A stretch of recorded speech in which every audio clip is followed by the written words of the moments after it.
Hello everyone, welcome to voice of story teller channel. ఈ వీడియోలో recent గా release అయిన survival thriller movie Kalaratri movie story explanation చేయబోతున్నాను. ఇక లేట్ చేయకుండా స్టోరీలోకి అయితే వెళ్ళిపోదాం. కేరళలో పీటర్, రాజు, జోషి ఇంకా డామినిక్ ఈ నలుగురు కలిసి ఆర్గానిక్ ఫార్మింగ్ చేస్తూ ఉంటారు. వీళ్ళ వ్యాపారం అంతా ఆ ఊరిలో పెద్ద అయిన అచ్చాయన్ సహాయంతో పండించిన పంటని అమ్ముతూ ఉంటారు. అదే కేరళలో కురియన్ అనే వ్యక్తిని కూడా చూపిస్తారు. కురియన్ పెద్ద ఆయన దగ్గర 3 కోట్ల రూపాయలు అప్పు తీసుకుని ఉంటాడు. షూరిటీకి కర్ణాటకలో శివమొగ్గలో ఉన్న 260 ఎకరాలు భూమిని తాకట్టు పెట్టుంటాడు. తీసుకున్న అప్పుకి వడ్డీ ఇంకా కట్టకపోవడంతో పెద్ద అయిన అచ్చాయన్ కురియన్ కి కాల్ చేస్తూ ఉంటాడు. కానీ మన కురియన్ రెస్పాండ్ అవ్వడు. రాసుకున్న అగ్రిమెంట్ ప్రకారం ఇంకా 1.5 నెలల తర్వాత అసలు ఇంకా వడ్డీ ఇవ్వకపోతే ఆ 260 ఎకరాల భూమి ఆ పెద్ద ఆయనకే చెల్లుతుంది. అందుకే కురియన్ తన మేనల్లుడు పాల్ జోసెఫ్ ని దగ్గర పెట్టుకుని ఆ పెద్దయనతో మాట్లాడడానికి వెళ్తాడు. ఆ పెద్దయిన నువ్వు తీసుకున్న డబ్బులు ఇవ్వలేకపోతే చెప్పు, ఆ భూమి నేను స్వాధీనం చేసుకుని దాంట్లో షాపింగ్ మాల్ కట్టుకుంటానని చెప్పగా ఇంకా 1.5 నెల గడువు ఉందని, ఈలోగా నేను డబ్బు చెల్లించి ఆ స్థలం పట్టాలు తీసుకుంటానని కురియన్ ఆ పెద్దాయనకి చెప్పి బయటికి రాగానే అక్కడ కురియన్ కి తన కాలేజ్ ఫ్రెండ్స్ ఎదురవుతారు. కురియన్ కాలేజ్ ఫ్రెండ్స్ ఎవరో కాదు, ఆర్గానిక్ ఫార్మ్ నడుపుతున్న డామినిక్ ఇంకా జోషి. చాలా సంవత్సరాల తర్వాత కురియన్ కనిపించడంతో డామినిక్ ఇంకా జోషి కురియన్ ని వాళ్ళ ఆర్గానిక్ ఫార్మ్ కి తీసుకుని వెళ్తారు. అక్కడ కురియన్ మిగతా ఇద్దరు ఫ్రెండ్స్ అయిన పీటర్ ఇంకా రాజులను కూడా కలుస్తాడు. వాళ్ళు చేస్తున్న ఆర్గానిక్ ఫార్మింగ్ కురియన్ కి బాగా నచ్చుతుంది. అందరూ హ్యాపీగా కలిసి కాసేపు సరదాగా డ్రింక్స్ తాగుతూ ఎంజాయ్ చేస్తారు. కాలేజ్ డేస్ లో కురియన్ కి ఇంకా ఇరుంబన్ అనే మరో ఫ్రెండ్ కి బాగా గొడవలు ఉంటాయి. కానీ ఆ ఇరుంబన్ వీళ్ళకి ఇంకా టచ్ లో ఉన్నాడని తెలిసి కురియన్ షాక్ అవుతాడు. అప్పుడులా ఇరుంబన్ లేడని, వాడు అవన్నీ మర్చిపోయాడని, ఇప్పుడు బాగా సంపాదిస్తున్నాడని డామినిక్ కురియన్ కి చెప్తాడు. మాటల్లో కొరియన్ కి వాళ్ళ ఫ్రెండ్స్ మేము పండించే సరుకు పెద్దయిన ద్వారా అమ్మిస్తున్నాం, కానీ పెద్దయిన మాకు టైంకి డబ్బులు ఇవ్వట్లేదని, చాలా ఇబ్బంది పెడుతున్నాడని కొరియన్ కి చెప్పి ఉంటారు. అది విన్న కొరియన్ బామర్ది పాల్ తనకి తెలిసిన వాళ్ళు ఉన్నారని, వాళ్ళు ఈ ఆర్గానిక్ ప్రొడక్ట్స్ ఎన్నున్నా తీసుకుంటారని, మనం మీ ఫ్రెండ్స్ ద్వారా వాళ్ళు పండించినవి వీళ్ళకి అమ్మిపించి నేను కమిషన్ తీసుకుంటానని పాల్ కొరియన్ కి అడుగుతాడు. కొరియన్ కూడా దానికి ఓకే అని చెప్తాడు. కానీ ఇది ఒక గేమ్ మాత్రమేనని కొరియన్ పాల్ కి చెప్తాడు. అలా ఎందుకు అన్నాడో మనకి తర్వాత తెలుస్తుంది. కట్ చేస్తే కొరియన్ వాళ్ళ ఫ్రెండ్స్ అందరినీ పాల్ చెప్పిన అతని దగ్గరికి తీసుకుని వెళ్లి ఇకపై వాళ్ళు పండించే ఆర్గానిక్ పంటంతా వీళ్ళకే అమ్మాలని అగ్రిమెంట్ మీద కూడా సైన్ చేపిస్తాడు. దాంతో అందరూ చాలా హ్యాపీగా ఫీల్ అయ్యి ఆ రోజు నైట్ కొరియన్ వాళ్ళందరికీ పార్టీ ఇప్పిస్తాడు. నువ్వు దేవుడిలా వచ్చి మాకు మంచి డీల్ ఇప్పించావని, ఆ పెద్దాయనతో ఇన్ని రోజులు వ్యాపారం చేసి డబ్బులకి చాలా ఇబ్బంది పడ్డామని వాళ్ళ ఫ్రెండ్స్ కొరియన్ ని బాగా పొగుడతారు. అప్పుడు మాటల్లో కొరియన్ కర్ణాటకలో శివమొగ్గ ఏరియాలో తనకి తెలిసిన ఫ్రెండ్ కి 260 ఎకరాల భూమి ఉందని, అది అతను అమ్మాలనుకుంటున్నాడని, అది మీరు కానీ కొంటే మీరు అక్కడ ఆర్గానిక్ ఫార్మింగ్ చేసి మంచి లాభాలు పొందొచ్చని కురియన్ వాళ్ళ ఫ్రెండ్స్ అందరికీ చెప్తాడు. వాళ్ళకు కూడా ఆ ల్యాండ్ మీద ఇంట్రెస్ట్ పుడుతుంది. ఆ ల్యాండ్ మధ్యలో బ్రిటిష్ కాలం నాటి ఒక భవనం కూడా ఉందని, మీరు హ్యాపీగా అక్కడ ఫార్మింగ్ చేసుకొని రిలాక్స్ అవ్వచ్చని కొరియన్ వాళ్ళకి కావాలంటే నెక్స్ట్ డే నాతో పాటు రండని, నేను ఆ ల్యాండ్ మీకు చూపిస్తానని చెప్తాడు. మార్కెట్ వాల్యూ ప్రకారం ఆ ల్యాండ్ చాలా కాస్ట్ అని, కానీ నేను మా ఫ్రెండ్ కి చెప్పి మీకు 12 కోట్ల రూపాయలకే ఆ ల్యాండ్ వచ్చేలా చేస్తానని, మీరు రేపు ఆ ల్యాండ్ చూసి ఓకే అంటే అడ్వాన్స్ ఇచ్చి అగ్రిమెంట్ రాసుకుందామని కొరియన్ వాళ్ళకి చెప్తాడు. దానికి వాళ్ళ ఫ్రెండ్స్ కూడా ఓకే అని చెప్తారు. నిజానికి కురియన్ ఆ ల్యాండ్ ని చాలా చీప్ గా కొని ఉంటాడు. దాన్ని తన ల్యాండ్ అని చెప్పకుండా వాళ్ళ ఫ్రెండ్ ల్యాండ్ అని వీళ్ళందరికీ చెప్తాడు. పైగా ఈ ల్యాండ్ ని 12 కోట్లకి అమ్మి పెద్దయిన దగ్గర ఉన్న 3 కోట్ల రూపాయల అప్పును తీర్చేసి తను సేఫ్ అవ్వాలని ఈ విధంగా ప్లాన్ చేస్తాడు. డామినిక్ కి పెద్దయినకి కొరియన్ కూడా తెలియడంతో డామినిక్ ఒకసారి పెద్దయిన దగ్గరికి వెళ్లి కొరియన్ ఈ విధంగా ల్యాండ్ డీల్ తీసుకుని వచ్చాడని, తన ఫ్రెండ్ ల్యాండ్ కర్ణాటక శివమొగ్గలో 260 ఎకరాలు ఉందని, దాన్ని 12 కోట్లకి మాకు అమ్మిస్తానని చెప్పాడని పెద్దాయనకి చెప్పడంతో అప్పుడు పెద్దాయన ఆ ల్యాండ్ తన ఫ్రెండ్ది కాదని, కొరియన్దేనని, పైగా ఆ ల్యాండ్ నా దగ్గర తాకట్టు పెట్టున్నాడని పెద్దాయన డామినిక్ కి చెప్తాడు.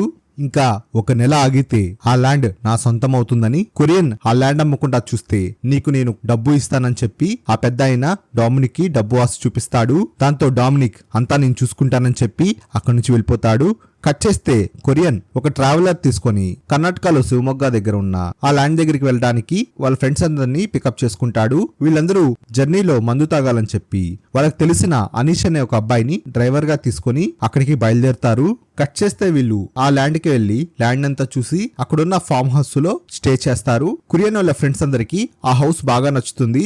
అందరు కూర్చొని మందు తాగుతూ ఉన్నప్పుడు అక్కడికి వాళ్ళ మరో ఫ్రెండ్ అయిన ఇడుంబన్ అక్కడికి వస్తాడు. ఇడుంబన్ ని చూసి వాళ్ళ ఫ్రెండ్స్ అందరూ చాలా హ్యాపీగా ఫీల్ అవుతారు, ఒక్క కురియన్ తప్ప.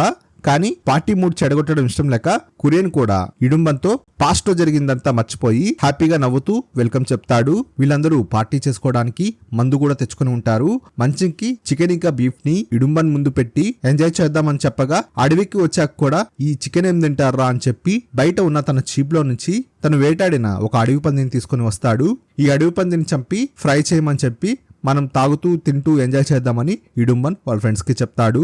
కురియన్ ఇంకా వాళ్ళ ఫ్రెండ్స్ పాల్ ఇంకా డ్రైవర్ గా వచ్చిన అనీష్ అందరూ కలిసి టైం పాస్ కి పేకాట ఆడుతూ ఉంటారు. దాంట్లో రాజీవ్ త్వరగా ఓడిపోతాడు. ఓడిపోవడంతో బయట ఉండుతున్న ఆ అడవి పందిని చూసి వస్తానని చెప్పి రాజు బయటికి వెళ్తాడు. కాసేపు తర్వాత పాల్ కూడా అవుట్ అవడంతో తను అలా బయటికి వెళ్ళగా అక్కడ రాజీవ్ రక్తం మడుగులో చనిపోయి పడిపోయి ఉండడం పాల్ చూసి చాలా భయపడుతూ లోపలికొచ్చి అందరికీ చెప్తాడు.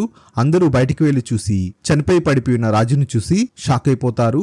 మొదట రాజుని ఏదైనా అడవి జంతువు వచ్చి చంపిందేమో అని చూడగా తన ఒంటి మీద ఉన్న కత్తి గాయాలు చూసి ఎవరో ఒక మనిషి కిరాతకంగా తన గొంతు కోసాడని వాళ్ళకి అర్థమవుతుంది. దాంతో అక్కడున్న ఇడుంబన్ ఇంకా కురియన్ తన స్నేహితులతో కలిసి ఎవడ్రా ఇలా ఈ పని చేసింది అని పెద్దగా అరుస్తూ ఉంటాడు. సడన్ గా వాళ్ళ ఇంట్లో పవర్ ని ఎవరో కట్ చేస్తారు. అందరూ లోపలికెళ్లి చూడగా ఎవరో మెయిన్ ఆఫ్ చేసి ఉంటారు. మెయిన్ ఆన్ చేసి చూడగా వాళ్ళతో ఉన్న పాల్ కనిపించకుండా పోతాడు. పాల్ కోసం వెతుక్కుంటూ వెళ్లి చూడగా తను ఎక్కడ కనిపించడు. మళ్ళీ బయటికి వెళ్లి బాగా గమనించగా వాళ్ళు తెచ్చిన ట్రావెలర్ వెనుకాల పాల్ చాలా ఘోరంగా చంపబడి ఉంటాడు. వీళ్ళకి ఏం చేయాలో అర్థం కాదు. ఎవరో వాళ్ళని వేటాడుతున్నారని అర్థమవుతుంది. అక్కడ నుంచి వెళ్లి ఎవరి సహాయమైనా తీసుకుందామని వాళ్ళు తెచ్చిన బండిని స్టార్ట్ చేయాలని చూడగా ఆ బండి చక్రాల టైర్లని పంచర్ చేసి ఉంటారు. దాంతో వీళ్ళు పూర్తిగా ట్రాప్ లో చిక్కుకున్నారని వీళ్ళందరినీ ఎవరో వేటాడుతున్నారని అర్థమయ్యి ఇంట్లో మెయిన్ ఆఫ్ చేశారు. అంటే ఆ ఇంట్లో ఎవరో ఆల్రెడీ దూరి ఉన్నారని చెప్పి అందరూ లోపలికి వెళ్లి తలుపులన్నీ లాక్ చేసి చేతికందిన కర్రల్ని చేతిలో పట్టుకొని ప్రతి గది ఎతకడం స్టార్ట్ చేస్తారు. అప్పుడు అందరూ కూర్చొని ఆలోచిస్తూ ఉండగా కురియన్ ఆ కిటికీ వెనకాల ఎవరో ఉండడం గమనించి ఇడుంబన్ తెచ్చిన గన్ తీసుకొని ఆ కిటికీ వైపు షూట్ చేస్తాడు. డామినిక్ ఆ కిటికీ అవతల ఏముందో చూద్దామని అటువైపు వెళ్లి చూడగా ఎవరో బయట నుంచి ఒక బాంబుని ఆ గదిలోకి విసిరేస్తాడు. ఆ బాంబు నేరుగా వచ్చి డామినిక్ చేతి మీద పడడంతో ఆ బాంబు పేలిపోతుంది. దాంతో డామినిక్ చెయ్యి విడిగా ఊడిపోతుంది. ఆ పగిలిపోయిన కిటికీలో నుంచి ఎవరో గుర్తు తెలియని వ్యక్తులు ఒక నలుగురు మారణాయుధాలతో లోపలికి దిగుతారు. వాళ్ళను చూసి డామినిక్ ఇంకా కొరియన్ ఇడుంబన్ ఆ గదిలో నుంచి ఎవరికోరు సెపరేట్ గా వెళ్లి వాళ్ళకి దొరకకుండా దాక్కుంటారు. వాళ్ళతో పాటు 2 కుక్కలు కూడా వస్తాయి. ఆ కుక్కల మెడలో ఒక రకమైన సింబల్ తో చేసిన డాలర్ కూడా ఉంటుంది. వచ్చిన వాళ్ళు చూడటానికి ఆటవికల్లా ఉండి చాలా క్రూరంగా కనిపిస్తారు. వాళ్ళు వీళ్ళని చంపడానికి వెంటాడుతూ ఉంటారు. అప్పుడు వాళ్ళలో ఒకతనికి మన డామినిక్ దొరికిపోతాడు. డామినిక్ ని తన చేతిలో ఉన్న సుత్తితో చాలా విపరీతంగా కొడుతూ తుపాకీ పట్టుకున్నవాడెక్కడా అని చెప్పి తన చేతిలో ఉన్న సుత్తితో విపరీతంగా కొట్టి చంపేస్తాడు. ఆ మాటలు విన్న ఇడుంబన్ కి వాళ్ళెవరో అర్థమైపోతుంది. అప్పుడు ఇడుంబన్తోనే ఉన్న కురియన్ కి వాళ్ళు ఎవరో నాకు తెలుసని, వాళ్ళు నన్ను చంపడానికి ఇక్కడికి వచ్చారని కురియన్ కి చెప్తాడు. కురియన్ ఏమైందని అడగ్గా ఇడుంబన్ జరిగిన కథ చెప్తాడు. ఇడుంబన్ వీళ్ళ ఫ్రెండ్స్ ని కలవడానికి శివమొగ్గలోని ఆ ప్రాంతానికి వస్తూ ఉన్నప్పుడు దారిలో సడన్ గా ఒక గన్ శబ్దం వినిపిస్తుంది. వెంటనే ఒక అడవి పంది ఇడుంబన్ జీప్ పైన పడుతుంది. ఇడుంబన్ బయటికి వచ్చి చూడగా అక్కడ ఎవరూ ఉండరు. అప్పుడు ఆ అడవి పందిని తన జీప్ లో వేసుకుని వెళ్తూ ఉండగా ఎదురుగా ఒక అతను గన్ పట్టుకొని ఆ అడవి పందిని నేనే చంపానని అది నాకు ఇచ్చి వెళ్ళిపోమని ఆ వ్యక్తి చెప్తాడు. కానీ ఇడుంబన్ ఆ అడవి పందిని ఇవ్వడానికి ఒప్పుకోడు. తను అడ్డు జరగకపోయేసరికి ఇడుంబన్ చేతిలో ఉన్న గన్నుతో ఆ వ్యక్తిని చంపేస్తాడు. తన జీప్ స్టార్ట్ చేసి కురియన్ వాళ్ళు ఉన్న ప్లేస్ కు వచ్చేస్తాడు. కొంచేపటికి ఆ బుల్లెట్ తగిలిన అతని దగ్గరికి తన మనుషులు అక్కడికి వస్తారు. కొన ఊపిరితో ఉన్న అతను చూసి ఏమైందని అడగ్గా ఇలా ఒక అతను మనం వేటాడిన అడవి పందిని తీసుకుని వెళ్ళాడని, అడిగినందుకు కాల్ చేశాడని చెప్పి చనిపోతాడు. దాంతో వాళ్ళ మనిషి చనిపోవడంతో వాళ్ళందరికీ పట్టరాని కోపం వస్తుంది.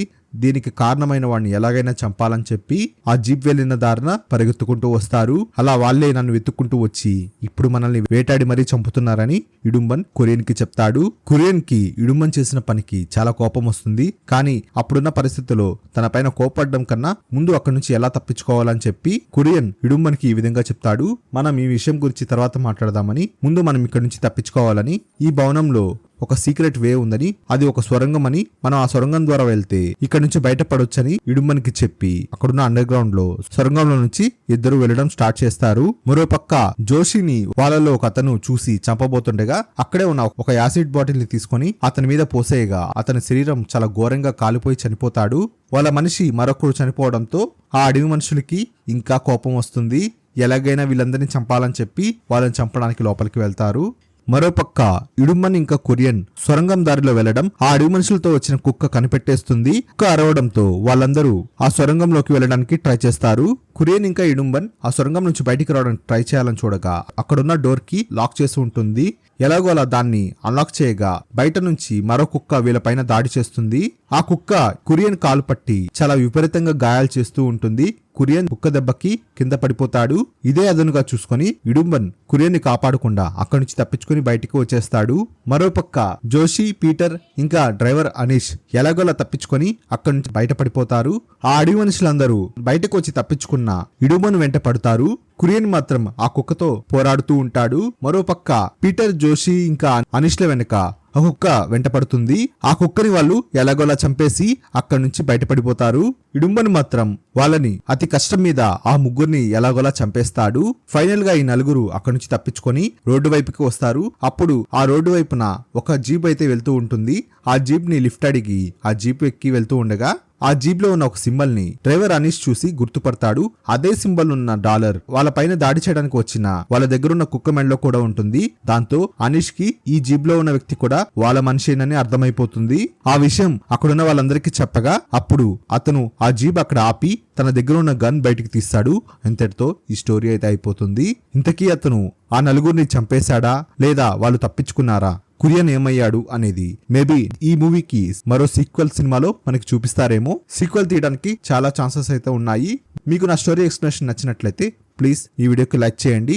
మీరు ఈ ఛానల్ ఫస్ట్ టైం చూస్తున్నట్లయితే సబ్స్క్రైబ్ చేసుకోవడం మర్చిపోవద్దు. సరికొత్త వీడియోతో మీ ముందుకి మళ్ళీ వస్తాను. అప్పటి వరకు సెలవు. Thanks for watching this video.